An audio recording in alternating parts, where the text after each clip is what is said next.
In the high-stakes world of Cold War espionage, you think about entire networks being brought down by missiles or moles or money. But sometimes, the most devastating weapon wasn't a piece of technology at all. It was just a simple human emotion. This is the incredible story of how a single love affair led to one of the most catastrophic intelligence disasters in CIA history. So our story doesn't start where you'd expect, like Berlin or Moscow. Nope, we're in Accra, Ghana. It's a place most people probably wouldn't connect with this kind of Cold War drama. But in 1985, a year that was already infamous for just devastating spy scandals in the US, this West African nation became the unlikely ground zero for a colossal intelligence failure. And the weapon of choice here? A textbook honey trap. It's one of the oldest tricks in the espionage playbook for a reason. It's an operation that literally weaponizes love and intimacy, turning an agent's deepest emotional vulnerabilities into a nation's biggest security nightmare. And get this is the most shocking part of this whole thing. It took just one charming operative targeting one lonely woman to completely, and I mean completely, obliterate America's entire intelligence network across West Africa. Just think about that for a second. One. Okay, so here's how we're going to break this down. First, we're going to look at just how bad the damage really was. Then, we'll meet the two people at the center of it all. We'll dive into how the honey trap actually worked, how it all came crashing down, and finally, what we can learn from this absolutely incredible story. So first, to really get the gravity of this, you have to understand the scale of the catastrophe. And I want to be clear, this wasn't just some minor leak. We are talking about a total system failure. I mean, the damage was just breathtaking. 8 of the CIA's top informants inside Ghana's government were exposed, but it went so much deeper. Their operational plans, their secret communication methods, even how they recruited new spies, all of it was laid bare. And this information wasn't just kept in Ghana, oh no. It was shared with America's biggest adversaries, the Soviets, Cuba, Libya. Years of careful, dangerous work, just gone, vanished. So, the big question is, how on earth does something like this even happen? Well, to understand that, we have to look at the two people right at the very heart of this story. Their dynamic, well, it's the key to everything. First, this is Sharon Scranage. She grew up in a small town in Virginia, a church-going choir girl. Joining the CIA as a clerk was her ticket out, her chance to see the world.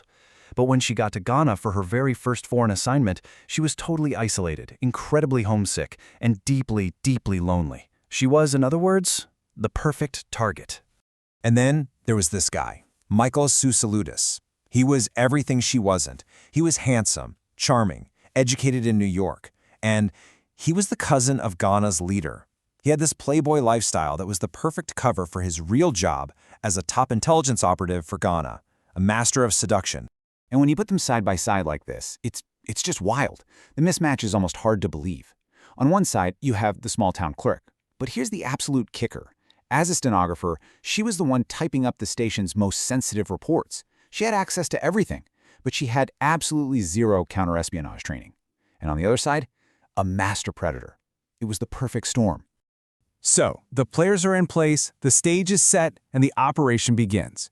Let's take a look at how this whirlwind romance was meticulously engineered over 18 long months to pull out America's most sensitive secrets. This timeline just shows you how fast this all moved. She meets him in December 1983, literally just days after she gets to Ghana. By early 1984, a security officer spots a huge red flag, a photo of the two of them together, but the warning she gets is basically just a slap on the wrist. A gentle, be careful. So she ignores it, and for the next year and a half, the betrayal is in full swing. And this is maybe the most important thing to understand about her mindset. For Sharon Scranage, this was never about money or politics. In her head, sharing these massive state secrets wasn't espionage. It was an act of ultimate devotion. It was proof that she loved and trusted him. But of course, a fantasy like this can't last forever, and it was all about to come crashing down, thanks to a simple routine procedure back at CIA headquarters. So her assignment ends in May 1985, and she has to take a standard polygraph test. Remember, she's a clerk with no counterinterrogation training. She didn't stand a chance. The machine lit up immediately. Under questioning, she just broke down and confessed everything. And that gave the FBI an opening. They convinced her to lure Soussoudis to a hotel room in Virginia, and when he showed up, they arrested him. So now, both spies are in custody. But back in Ghana, the authorities have those 8 compromised informants. This creates a massive diplomatic showdown. The stage is now set for a high-stakes negotiation that feels like it's straight out of a Cold War movie. Initially, the courts reflected their roles pretty clearly. Soussoudis, the mastermind, was handed a 20-year prison sentence. Scranage, who was really seen as a pawn in his game, got 5 years. But behind the scenes, a deal was in the works. Those 8 informants in Ghana were facing life in prison, or worse. To save them, the United States agreed to a classic spy swap. They would give up the master spy, Michael Soussoudis, in exchange for the 8 assets that he helped put away. And their fates when they returned home? Wow, they could not have been more different. Soussoudis lands in Accra to cheering crowds. He's hailed as a national hero for outsmarting a superpower. He even went into politics. Scranage, on the other hand, faced total disgrace and prison time. She eventually just disappeared back into that quiet, small-town life she had tried so hard to escape. And after all the drama, after the international incident, after the complete destruction of an entire intelligence network, Sharon Scranage ultimately served just 8 months in a federal women's prison. 8 months. So what's the takeaway here? What did we learn? Well, the Scranage affair wasn't just a scandal. For U.S. intelligence, it was a massive, massive wake-up call about its most unpredictable vulnerability: people. In response, the CIA completely changed how they did things. Security screenings got way more intense, psychological evaluations became much more rigorous, and counterintelligence training was totally overhauled to specifically address these kinds of honey trap vulnerabilities. The human factor was finally recognized as a critical threat. You know, even the judge who sentenced her seemed to acknowledge that her crime was different.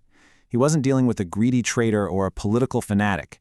His words here really suggest that he saw her for what she was, a lonely woman who got caught in a sophisticated trap designed to exploit her. And that leaves us with this one last thought, doesn't it? The story of Sharon Scranage is this powerful reminder from the past. It shows us that no matter how advanced our satellites and our cyber defenses get, maybe the oldest trick in the book, the one that targets the human heart, is still the most effective one of all.